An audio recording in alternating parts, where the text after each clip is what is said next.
ভাই রইসুদ্দিনকে দুনিয়া থেকে বিদায় করে দিছে। উনি ফজরের নামাজ নিজেই জামাতে পড়াইছে, নিজেই জামাতে নামাজ পড়াইছে মুসল্লিদের কিনিয়া।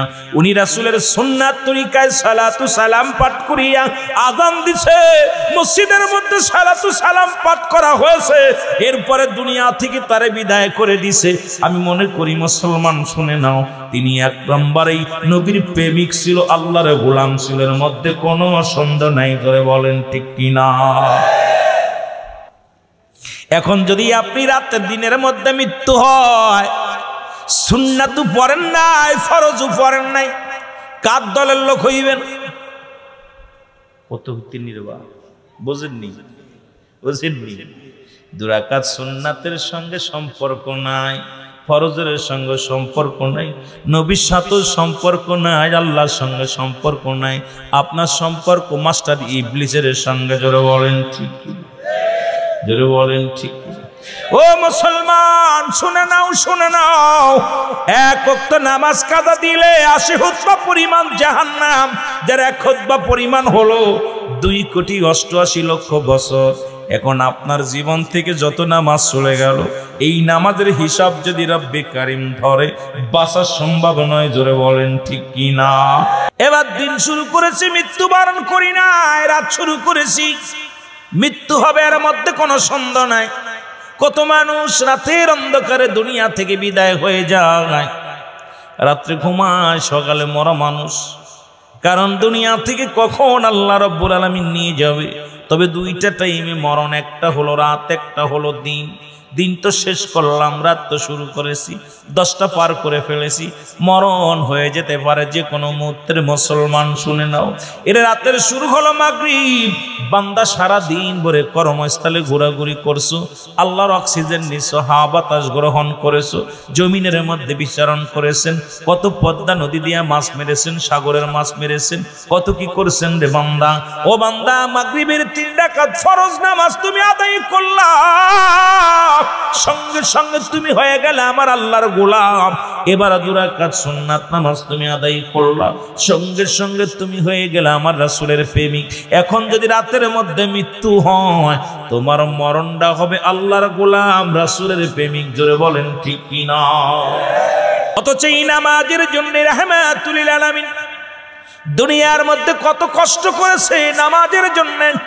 ও যুবক, রাসূলুল্লাহ বললেন, সাহাবীরা, আমি তোমাদের এমন একটা আমল দিয়া দিব, যেটা আমল করলে আমি নবী তোমাদের হাত ধরে জান্নাতে নিয়ে। এখন আমি হাত উঠাইতে বলবো, কে কে রাসূলুল্লাহর সঙ্গে জান্নাতে যেতে চান? একটু 2 হাত প্রসারিত করে দেখায় দে। রাসূলুল্লাহ বললেন, সাহাবীরা রে,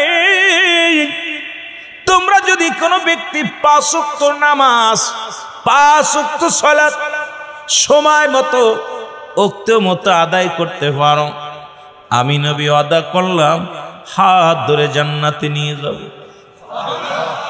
কার কথা? নবীজির কথা। রাসূলুল্লাহ বললেন, এর মধ্যে সবচাইতে গরীব একজন সাহাবী, নাম হলো আব্দুল্লাহ আনসারী। নাম জোরে বলেন, নাম কি? যেমন আপনাদের অনেকেই এখানে অনেক সারা দিন ভরে মাছ ধরে, অনেক গরিব মানুষ আছে, আবার ধনী মানুষ আছে। এইরকম গরিব একজন সাহাবী, নাম হলো আব্দুল্লাহ আনসারী। আনসারী রাসূলুল্লাহর ওয়াজ শুনতেছে। হুজুর নামাজ শেষ করিয়া সাহাবীদের নিয়ে বর্ণনা শুরু করলেন। এর মধ্যে দেরি হয়ে গেল, আলোচনা শেষ করতে একটু সময় লাগছে। রাসূলের সাহাবী বাড়ি গেলেন, বিবি ডাক দে বলে, স্বামী রে, আপনারা তো রাত হলো কেন, দেরি হলো কেন?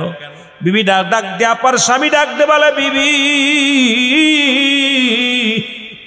রাহমাতুল লিল আলামিন আজকে ওয়াজ করছে, সেই আলোচনা শুনতে যা একটু দেরি হয়ে গেছে গো। বিবি ডাক দে বলে, স্বামী রে, কি ওয়াজ করছে আগে বলেন। আমাদের এই বিবিগুলো কি বলে, আর নবীর সাহাবীদের বিবিরা কি বলে সে দেখেন না। নবীর সাহাবীদের বিবি আব্দুল্লাহ আনসারীর বিবি ডাক দে বলে, স্বামী, নবীজি কি ওয়াজ করছে আগে বলেন। সুবহানাল্লাহ। ডাক দে বলে, বিবি, স্বামী রাহমাতুল লিল আলামিন কি ওয়াজ করছে বলেন। বলে, স্বামী রে, বিবি রে, আমার নবী আজকে ওয়াজ করছে যদি কোনো ব্যক্তি 5 ওয়াক্ত সালাত 5 ওয়াক্ত নামাজ সময় মতো ওক্তে মতো আদায় করতে পারে, রাসূলুল্লাহ তার হাত ধরে জান্নাতে নিয়ে যাবে। বিবি ডাক দে কয়, স্বামী জীবন আপনার কাছে বাড়ি চাই না, গাড়ি চাই না, সম্পদ চাই না, কোনো আপনার কাছে কোনো বালাখানা চাই না। আপনার কাছে ছোট্ট একটা দাবি, যেহেতু আপনি আমার স্বামী, আমি আপনার স্ত্রী, আপনার কাছে আমি যে একটা দাবি করব, সেই দাবিটা হলো আমাকে একটু সুযোগ করে দিবেন, আমিও যেন 5 ওয়াক্ত সালাত 5 ওয়াক্ত নামাজ সময় মতো আদায় করে আমিও যেন রাহমাতুল লিল আলামিন আপনার সঙ্গে জান্নাতে যেতে পারি। কেমন বিবি দেখছেন? বিবিও স্বপ্ন দেখছে রাসূলুল্লাহর সঙ্গে জান্নাতে যাবে। কত বড় মুনাফিক! আমার দেশের অসংখ্য মুনাফিকের আছে, সারা জীবন রাসূলের সঙ্গে দুশমনি করে, মরার সময় কবরে হাত দিয়ে কয় বিসমিল্লাহি ওয়া আলা মিল্লাতে। এই মুনাফিক, সারা জীবন পড়লি দুরূদ ইব্রাহিম, সারা জীবন রাসূলের সঙ্গে দুশমনি করলি, সারা জীবন কইছে আমলিক, এখন আমরা স্বতন্ত্র। কথা কয় না, রাগ করবেন না। দুইটা দল তো, একটা আমলিক একটা বিএনপি। এতদিন যখন আমলিক ক্ষমতা ছিল সবাই আমলিক, ঠিক না? ঠিক না? কোথায় ছিল এরা? আশ্চর্যজনক, মনে কিছু করবেন না। আমি আসতে পথে আমি মাঝে মাঝে বলি, আজকে মোড়ে মোড়ে ক্যাম্প, মোড়ে মোড়ে দেখি পার্টি। আজকে আসতে পথে দেখলাম কয়েকটা মিটিং হচ্ছে আপনাদের, কথা বুঝছেন? এরা ছিল কোথায়? এই 17 বছর কোথায় ছিল? একটাও তো খুঁজে পাই নাই। কিন্তু আহলে সুন্নাত ওয়াল জামাত তো কখনো কারোর পাশ হাঁটতে যায় নাই। আহলে সুন্নাত ওয়াল জামাত কখনো ক্ষমতার চিন্তা করে নাই। আহলে সুন্নাত ওয়াল জামাতের কোন সদস্য কখনো কিঞ্চিত পরিমাণ ক্ষমতার লোভ এদের ভিতরে নাই। এদের ভিতরে আছে রাসূলুল্লাহর প্রেম, আল্লাহর গোলামি। জোরে বলেন ঠিক কিনা? আমরা ক্ষমতা কেন্দ্রিক দল নয়। আহলে সুন্নাত ওয়াল জামাত কখনো ক্ষমতা কেন্দ্রিক দল নয়, আমরা আদর্শ কেন্দ্রিক দল। তার প্রমাণ আপনারা দেখেছেন। আপনারা 26শে এপ্রিল দেখছেন না? আহা, আমি গুনাহগার তো একাধিক মিছিলে ছিলাম, দেখছেন তো, অনেকে দেখছেন। আমরা আসলে বারবার আমাকে উঠতে বলছে, হাসান হাজারি ভাই উঠে আসেন। আমি না ভাই, উঠা লাগতো না, সামনে দাঁড়িয়ে আছে। আমরা নেতা হতে আসি নাই। আমরা দেখেছি ওদিন অসংখ্য একটা আমও পাড়ে নাই, কারোর গাছ একটা গ্লাস ভাঙে নাই, কারোর গাড়িতে ধাক্কা দেই নাই। কত মানুষগুলো আরো তারা সহযোগিতা করেছে, যে অনেক সহযোগিতা করেছি আমরা। সুতরাং আমরা ক্ষমতালোভী দল না। আহলে সুন্নাত ওয়াল জামাত, রাসূলকে, আমাদের অপরাধ হলো রাসূলকে ভালোবাসা। আমাদের অপরাধ হলো ওই বেলালের মতো রাসূলকে ভালোবেসে, আল্লাহকে ভালোবেসে জীবন দিতে রাজি আছি, কিন্তু কারো জীবন নিতে রাজি নয়। যেটা বলেন ঠিক কিনা? এটা হলো আমাদের আদর্শ। কিন্তু বর্তমান এখন আমাদেরকে সবাই বানায় দিছে আমলিক। যেটা বলেন ঠিক। আমি আশ্চর্য হয়ে গেছি। 4 তারিখের মিটিং হয় আপনার কোথায়? সরদ্দ উদ্যানে। আপনার 14 তারিখে অনুষ্ঠান হয়। আর আমরা কি অপরাধ করলাম এটাই বুঝলাম না। আমরা বাংলাদেশের নাগরিক হওয়ার পর আমরা জ্বালাই পুরায়, জ্বালাও না, পুরাইও না, আমরা কাউকে আঘাত করিনি, এটাই কি আমাদের অপরাধ? আমাদের অপরাধ কাউকে ধাক্কা দিই না, ধাক্কা খায়। আর তার অপরাধে আমাদের উপদেষ্টা যারা আছেন তারা আমাদেরকে একদম বৈষম্য আচরণ করলেন, যে নাই এটা একদমই এমন আচরণ করলেন। একবার ওখানতে দিলেন কোথায়? আপনার ওখান সরদ্দ উদ্যানে দিল, যাক নিলাম মেনে। পরের দিন আমরা আপু দিল আমাদের কোথায়? কোথায় দিল? না না, প্রেস ক্লাবে দেওয়ার আগে তারপরে দিল এসে আপনার কয়েকটা জায়গায় এরকম পরিবর্তন করে করে শেষমেশ কোথাও দাঁড়ানোর জায়গা নেই। আমি আশ্চর্য হয়ে গেলাম। গোলাপবাগে দিল। ওখানে আমরা যখন সংবাদ সম্মেলন করলাম, করার পর আমাদেরকে দিল গোলাপবাগে। আলহামদুলিল্লাহ মেনে নিলাম। কিন্তু এখানেও আমাদের জায়গা হলো না। আমরা করছি ডাকি একটা প্রমাণ দেখাইতে পারবে প্রশাসন? আর বাংলাদেশে আহলে সুন্নাত ওয়াল জামাত যেভাবে প্রশাসনের জন্য দোয়া করে, আজকে যে ধাক্কাধাক্কি দেখলাম, আর যেভাবে আমাদের চট্টগ্রাম থেকে 13 জনকে গ্রেপ্তার করেছে, আপনার 11 জনকে গ্রেপ্তার করেছে আপনার কুমিল্লা থেকে, 6 জনকে গ্রেপ্তার করেছে আপনার ইসিতে গাজীপুর থেকে। এরকম অসংখ্য আমার কাছে তথ্য আছে, আমি লিখে রাখছি। 11 জন মশখালী দেশে 11 জন, এরকম আমার কাছে অনেক তথ্য আছে। আমি ওগুলো ফাঁস করতে চাই না। আমি মাহফিলে দেখেন আমি এমনি আলোচনা করে শেষ করতে পারি না, কার কথা কি বলবো। তবু অন্তরের ভিতরে ব্যথা, কিছু কথা বলতে হবে।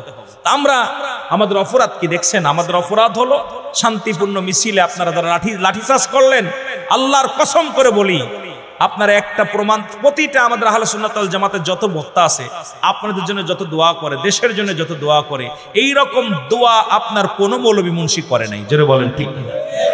এটাই কি আমাদের অপরাধ? বুঝতে পেরেছি, হ্যাঁ।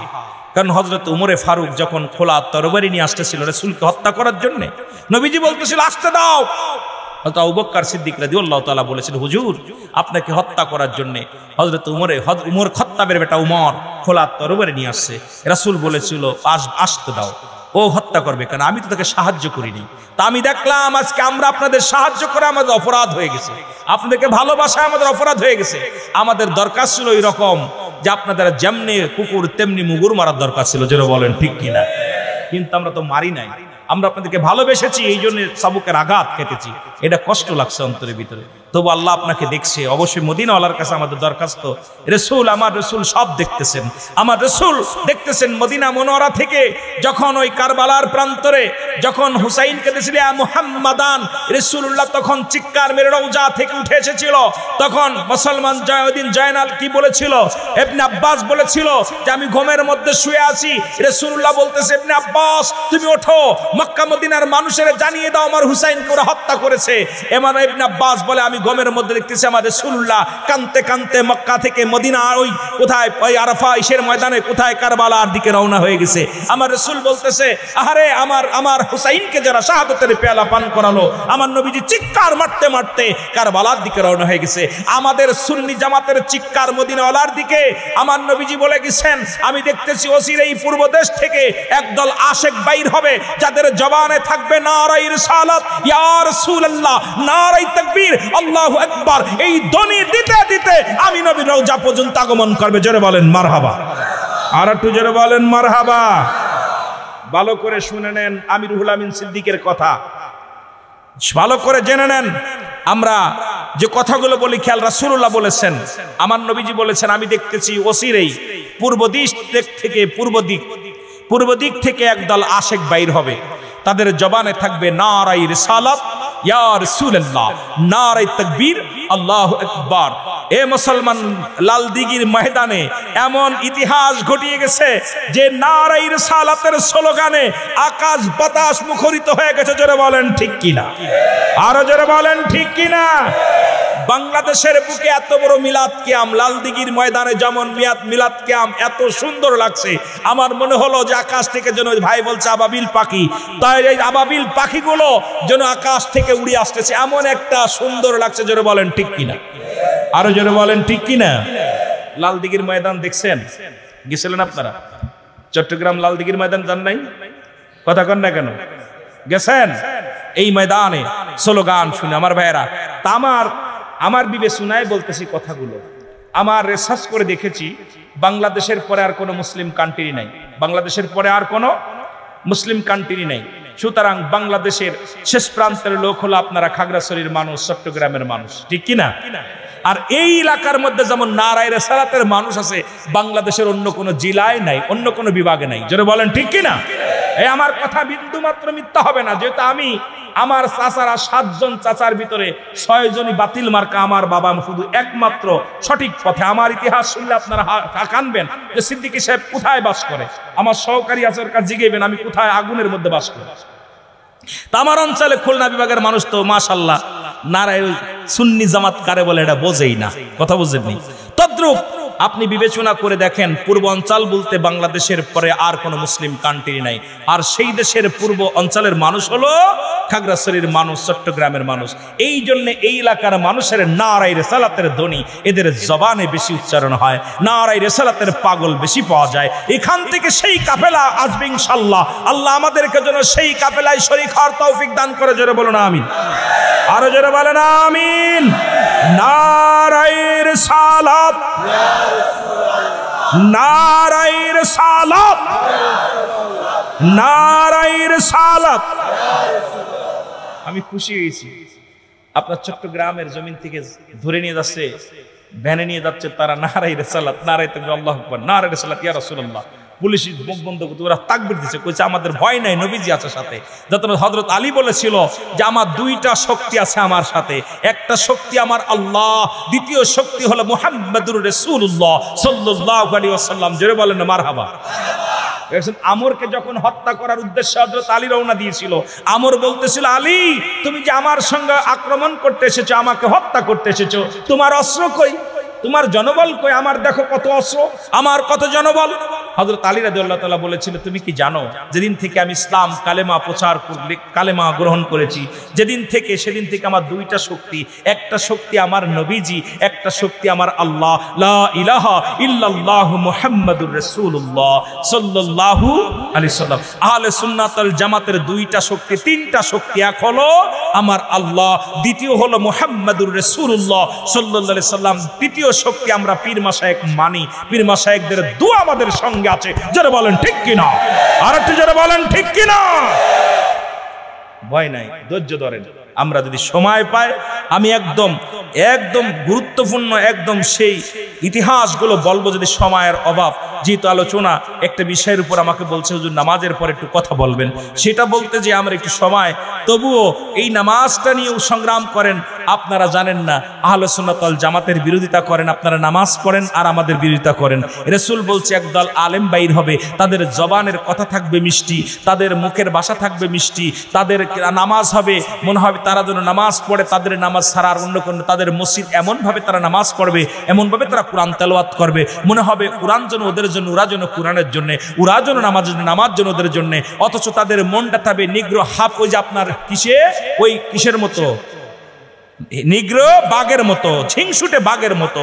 বাঘের দিলে যেমন মায়া দেয়া থাকে না, তার একটা প্রমাণ আপনারা দেখেছেন। সুন্নি জামাতের যত মায়া আছে, ওই অসংখ্য কপালে দাগ পড়া অনেক মৌলবী দেখেছি, মানুষ হত্যা করতেছে, মানুষকে তারা জবাই করতেছে, তাদের দিলে কোনো মায়া নাই। জোরে বলেন ঠিক কিনা, আর একটু জোরে বলেন ঠিক কিনা। কিন্তু একটা কথা বলে যাই, হয়তো আমার উপর আক্রমণ হতে পারে, হয়তো জীবনের শেষ মাহফিল হয়ে যেতে পারে, আমি ভয় পাই না কখনো, আমি সিদ্দিকী সাহেব। তবে একটা কথা বলি, বাংলাদেশে আহলে সুন্নাত ওয়াল জামাতের যত বড় বক্তা হোক না কোনো, যত বড় আলেম হোক, যত বড় পীর সাহেব হোক, আজ পর্যন্ত তাদের কপালে দাগ পড়ে নাই, কারণ আমরা কপাল ঘষে নামাজ পড়ি না। জোরে বলেন ঠিক কিনা। আর ওদের দুদিন পড়া পরে কপালের ভিতরে এত বড় দাগ পড়ে যায়। জোরে বলেন ঠিক কিনা। আরে ভাই, রাসূলুল্লাহ জীবন চরিত্র পড়েন না, ওনার নবীজির কান ছিল কেমন, নাক ছিল কেমন, চোখ ছিল কেমন। মোল্লা এত ওয়াজ করো, নবীজির কপাল মুবারক দিয়ে নূর সংকাত, তোমাদের কপালে কালো দাগ হয়, ঘটনাটা কি? কথা বলেন ঠিক কিনা।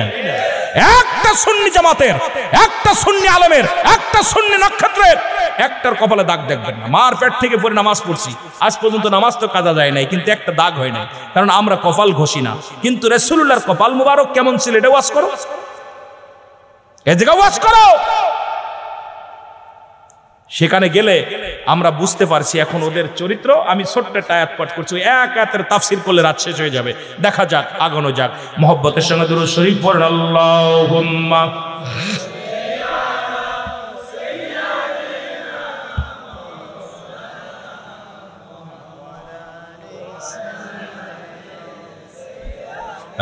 নবী মুহাম্মদ সাল্লাল্লাহু আলাইহি,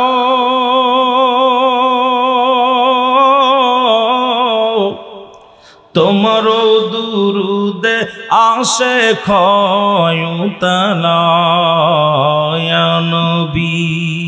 মহব্বতে বলেন নবী মুহাম্মদ। সেরে ফাঁস করলো চট্টগ্রামের মানুষ, আমরা কইতে পারিনি। ইয়া নবী মুহাম্মদ সাল্লাল্লাহু, আপনার দুরুদে আসে খয়ুতলা, বলেন আপনার দুরুদে, ওগো আপনার দুরুদ পড়ে আমার আল্লাহ তাআলা,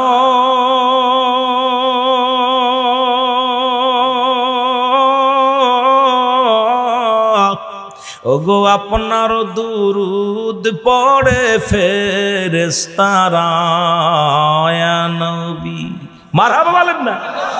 নবীরে কত ভালোবাসা, আল্লাহ পড়ে দুরুদ, কত বুঝিনি রে বা, ফেরেশতারা পড়ে, আল্লাহ নিজে পড়ে। আপনার দুরুদ পড়ে আমার আল্লাহ তাআলা,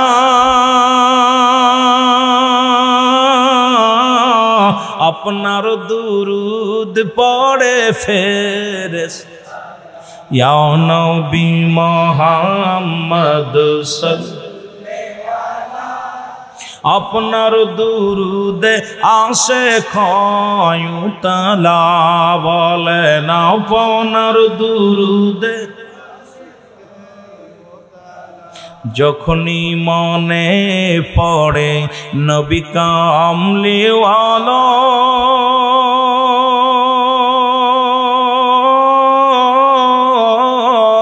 দুরুদ বানায় আসে গলার মালা নবী ওগো যখনই মনে পড়ে নবী ওগো আপনার দুরুদে আসে খয়ুতলা নবী নবী মুহাম্মদ ওগো আপনার দুরুদে আসে খয়ুতলা বলেন আপনার দুরুদে কঙ্গালের এই মিনতি ওগো কাঙ্গালেরি ঘটি বাঙ্গার এই মিনতি শোন মদিনাওয়ালা আমরা আর কিছু চাই না চাই শুধু কদম তলা নবী নবী মুহাম্মদ আপনার দুরুদে আসে খয়ুতলা বলেন আপনার এ মুসলমান গভীর মনোযোগ দিলের কান্ডা লাগা শোনো গো আব্দুল্লাহ আনসারী বলে স্বামী জীবনে কিচ্ছু চাই না আমি আমাকে একটু সুযোগ করে দিবেন আমিও যেন 5 ওয়াক্ত নামাজ 5 ওয়াক্ত সালাত সময় মতো ওক্ত মতো আদায় করতে পারি জোরে বলা যাবে না আমার নবীজি প্রতিদিন আব্দুল্লাহ রাসূলুল্লাহর পিছনে নামাজ আদায় করে আগের কাতারে দাঁড়ায়া যায় সালাম শেষ করিয়া রাসূলুল্লাহ তাকায় দেখে আনসারী নাই আমার নবী ডাকতে বলে সাহাবীরা রে আমি প্রতিনিয়ত দেখি আমার আনসারীকে জামাতে আসতে কিন্তু জামাত শেষ না হতে হতেই আনসারীর চেহারা দেখতে পাই না সাহাবীরা বলে হুজুর নিশ্চিত কোন দুনিয়ার কোন ঝামেলা আছে দুনিয়ার কোন কাজে ব্যস্ত আছে আমার নবী বললেন আমি নিজেই যাব খবর নিব আমার আনসারীর কি হয়েছে রাসূলুল্লাহ চলে গেলেন আনসারীর বাড়িতে সালাম দা আসসালামু আলাইকুম আসসালামু আলাইকুম হালাল বাইত একবার নয় দুবার নয় তিনবার নবীজি সালাম দিলেন তিনবারের একবার উত্তর পাইলেন না রাসূলুল্লাহ মনে একটু কষ্ট পায় ফিরে চলে আসলেন নবীজির পিছন থেকে পাশাপাশি যা সালামের উত্তর দেয় ওয়ালাইকুম আসসালাম ইয়া রাসূলুল্লাহ ওয়ালাইকুম আসসালাম ইয়া হাবিবাল্লাহ ওয়ালাইকুম আসসালাম ইয়া রাহমাতাল লিল আলামিন আল্লাহর নবী ডাকতে বলে আনসারী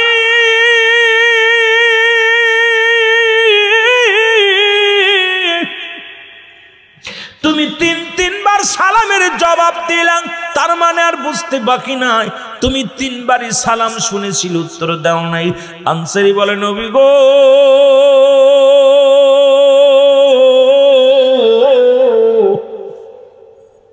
ইয়া রাসূলুল্লাহ ইয়া হাবিবাল্লাহ আমি সালামের জবাব কেন দিই নাই কেন জবাব আমি আপনাকে কেমনে করে দিব যদি একটু দয়া করে আমার বাড়িতে যাইতেন রাসূলুল্লাহ বলেন চলো যাই রওনা হয়ে গেলেন আনসারী বাড়িতে যা দরজা খুলে দিলেন দরজা খোলার সঙ্গে সঙ্গে দেখেন এই রাসূলুল্লাহ ঘরের ভিতরে বিশাল একটা গর্ত খোঁড়া এ দুনিয়ার মুসলমান গভীর মনোযোগ আল্লাহ রাব্বুল আলামিন রিয়াজুল জান্নাহ বেস্তের বাগানে আসার মতো বসার মতো সুযোগ দান করলাম এ সময় কত মানুষ জেলখানায় কত মানুষ হাসপাতালে কত মানুষ মৃত্যু শয্যায় সজ্জিত রব্বুল আলামিন আপনাকে আমাকে মুসলমান কোথায় আমাদেরকে জেলখানায় নেন নাই হাসপাতালে নেন নাই সুন্দর পরিবেশ রিয়াজুল জান্নাহ বেহেশতের বাগানে বসার মতো সুযোগ দান করলাম। একটু জোরে চিল্লায় বলা যাবেন আলহামদুলিল্লাহ। বান্দা যখন রিয়াজুল জান্নাহ বেহেশতের দিকে যখন রওনা হয়ে যায়, প্রতিটা কদমে কদমে রব্বুল আলামিন বান্দার জীবনের সগীরা গুনাহগুলো মাফ করে দেয়। জোরে বলেন মারহাবা। কি গুনাহ মাফ? শুধু বাড়ি থেকে রওনা দিছেন, কোথায়? জান্নাতের বাগানে আসবেন। প্রতিটা কদমে কদমে রব্বুল আলামিন আপনার আমার সগীরা গুনাহগুলো মাফ করে দিছে। শুধু সগীরা গুনাহ মাফ আমরা করি নাই, কারণ আমরা বড় বড় গুনাহ করেছি, কবিরা গুনাহ। নামাজ ছেড়ে দেয়া কবিরা গুনাহ, মিথ্যা বলা কবিরা গুনাহ, বেগানা নারীর সঙ্গে দেখা দেয়া কবিরা গুনাহ, বেগানা পুরুষের সঙ্গে দেখা দেয়া কবিরা গুনাহ, মিথ্যা বলা কবিরা গুনাহ। হাজার গুনাহ করলাম জীবন ভরে, এই গুনাহগুলো মাফের দরকার আছে কি না? নামাজ ছেড়ে দেয়া কি গুনাহ? কবিরা গুনাহ। মিথ্যা বলা, বেগানা নারীর চেহারা দেখা কবিরা গুনাহ, বেগানা পুরুষের চেহারা দেখা কবিরা গুনাহ। অসংখ্য গুনাহ। এত গুনাহ করলাম, আল্লামা কুতুবী রাহমাতুল্লাহ বয়ান করে, দুনিয়ার মানুষ শোনো, এই গুনাহগুলো যদি মাফ করাইতে চাও, কোথাও যদি জান্নাতের বাগানের সংবাদ শুনতে পাও, রিয়াজুল জান্নাহ বেহেশতের বাগানের যদি সংবাদ শুনতে পাও, ওই জান্নাতের বাগান খানাকে ধরে বান্দা যখন খাস তওবা করে আল্লাহ বলে ডাক দেয়, কারণ কিয়ামত পর্যন্ত আর কোনো নবী আসবে না। কিয়ামত পর্যন্ত নবীদের দরজা বন্ধ, তওবার দরজা খোলা। ও মুসলমান, যখন বান্দা গুনার কথা মনে করে, কবরের কথা চিন্তা করে, খাস তওবা করে আল্লাহ বলে ডাক দেয়, আমার আল্লাহ রব্বুল আলামিন বান্দার জীবনের দরিয়া দরিয়া গুনাহগুলো মাফ করে দেয়। জোরে বলেন সুবহানাল্লাহ। আর একটু জোরে বলেন। গুনাহ মাফের একটা সুযোগ পাইলাম আজকের এই মাহফিল খানা। আমার অনেক মাঝি ভাইরা যারা সারা বছর নদীর মধ্যে মাছ ধরার জন্য ব্যস্ত থাকে, যারা কষ্ট করে, গায়ের ঘাম জড়ায়, রোদ বৃষ্টিকে অপেক্ষা করে না, যে মানুষগুলো পরিবার পরিজনকে একটু সুখে রাখার জন্যে যারা নদীর মধ্যে যারা দিনকে রাতকে যারা শ্রম দেন, সেই মানুষদের কষ্টের ফসল আজকে রিয়াজুল জান্নাহ বেহেশতের বাগান। সুন্দর একটা পরিবেশ, গুনাহ মাফের একটা জায়গা। জোরে বলেন মারহাবা। লাভ না লস এসে? যেহেতু কিয়ামত পর্যন্ত আর কোনো নবী আসবে না, কিয়ামত পর্যন্ত তওবার দরজা খোলা, সেহেতু মানুষের মৃত্যু হয় দুইটা টাইমে, একটা হলো রাতের বেলা, একটা হলো দিনের বেলা। দিন শুরু করেছি, মৃত্যুবরণ করি নাই, রাত শুরু করেছি, মৃত্যুবরণ করি নাই। যেহেতু মাহফিলে বসেছি, এই কখন কোন মুহূর্তে মৃত্যুবরণ হয়ে যায়, পরবর্তী সময় আপনার আমার জন্য কি নিয়ামত বয়ে আনবে কেউ বলতে পারি না, কেউ বলার সম্ভাবনায়। এখান থেকে বাড়ি যাব, ঘুমাইব, সকালবেলা উঠে কর্মকে আমরা স্থলে চলে যাব, কেউ বলতে পারি না। সুতরাং সুযোগ পেয়েছি গুনাহ মাফের জন্য, মাফ করে নিলাম। এখন আমার সঙ্গে খাস তওবা করেন, আস্তাগফিরুল্লাহ রব্বি মিন কুল্লি যামবি আতুবু ইলাইহি লা হাওলা ওয়ালা কুওয়াতা ইল্লা বিল্লাহিল আলিয়্যিল আযীম। লা ইলাহা ইল্লাল্লাহু মুহাম্মাদুর রাসূলুল্লাহ সাল্লাল্লাহু আলাইহি ওয়াসাল্লাম। আশহাদু আল্লা ইলাহা ইল্লাল্লাহু ওয়াহদাহু লা শারীকা লাহু আশহাদু আন্না মুহাম্মাদান আবদুহু ওয়া রাসূলুহু। জোরে জোরে চিল্লায় বলা যাবে না আল্লাহু আকবার। বলতেছিলাম তওবাকারী আল্লাহ ভালোবাসে, তওবাকারীকে পছন্দ করেন, তওবাকারীর গুনাহ আল্লাহ মাফ করে দেন। সুযোগ পাইলাম, তওবা করলাম। দুইটা টাইমে মানুষের মরণ হয়, একটা হলো রাতের বেলা, একটা হলো দিনের বেলা। দিন শুরু করে সাল্লাহ নামাজ দিয়া, রাত শুরু করে সাল্লাহ নামাজ দিয়া। আলহামদুলিল্লাহ, যেহেতু আপনারা চট্টগ্রামের মানুষ, আপনারা মুসলমান, শুনে নেন, এলাকার মানুষগুলো খোদা বিয়ে বেশি, খোদার প্রেমিক বেশি, যেহেতু আমরা রব্বে কারিমের গোলাম। ভাই বলছে সবই তো সুন্নি জামাতের ভাইরা। আমার কমিটির ভাইরা বলছে অসংখ্য সুন্নি জামাত এখানে ভরপুর, নবীর আশেকে ভরপুর, যেহেতু নামাজের ওয়াজ তো করাই লাগে না, যেহেতু আজকে ওয়াজ করা লাগবে আপনাদেরকে নিয়ে। কাদের নামাজের ওয়াজ করার দরকার? ইহুদি খ্রিস্টানদের কাছে, অমুসলিমদের কাছে আজকে নামাজের ওয়াজ করা লাগে। মুসলমানদের কাছে বড় লজ্জা লাগে, জোরে বলেন ঠিক কিনা? এর মুসলমানরা শুরু করেছে আমার রব্বে কারিম নামাজ দিয়া গো, দিন শুরু করেছে নামাজ দিয়া। রাতের শুরু হলো মাগরিব, 3 রাকাত, দিনের শুরু হলো ফজর। মুসলমান 2 রাকাত সুন্নাত নামাজ তুমি আদায় করলা, সঙ্গে সঙ্গে তুমি নবীর প্রেমিক হয়ে গেলা। এখন সুন্নি জামাতের যদি সদস্য বলে দাবি করতে হয়, অবশ্যই রাসূলের সুন্নাত মেনে চলা লাগবে কি লাগবে? জোরে বলেন লাগবে কি লাগবে না? এখন মুখে মুখে বললেন আমি হালে সুন্নাতুল জামাতের একজন কর্ণধার, আমি ভাইস প্রেসিডেন্ট, আমি অমুক প্রেসিডেন্ট, অমুক মোল্লা। মসজিদে আজান দিলে খবর পাই না, লজ্জা লাগে। অন্য কেউ দেখে তখন আমাদেরকে লজ্জা দেয়। সুন্নি জামাতের মানুষ নামাজ পড়ে কম, এটা বড় লজ্জা লাগে। কথাগুলো শুনলেও কষ্ট হয়, কারণ নামাজ মুসলমান শোনে নাও। 2 রাকাত সুন্নাত নামাজ তুমি আদায় করলা, সঙ্গে সঙ্গে তুমি হয়ে গেলে রাসূলের প্রেমিক। এবার 2 রাকাত ফরজ নামাজ তুমি আদায় করলাম, সঙ্গে সঙ্গে তুমি হয়ে গেলে আল্লাহর গোলাম। এখন যদি দিনের মধ্যে তোমার মৃত্যু হয়, তোমার মরণটা হবে আমার আল্লাহর গোলাম রাসূলের প্রেমিক।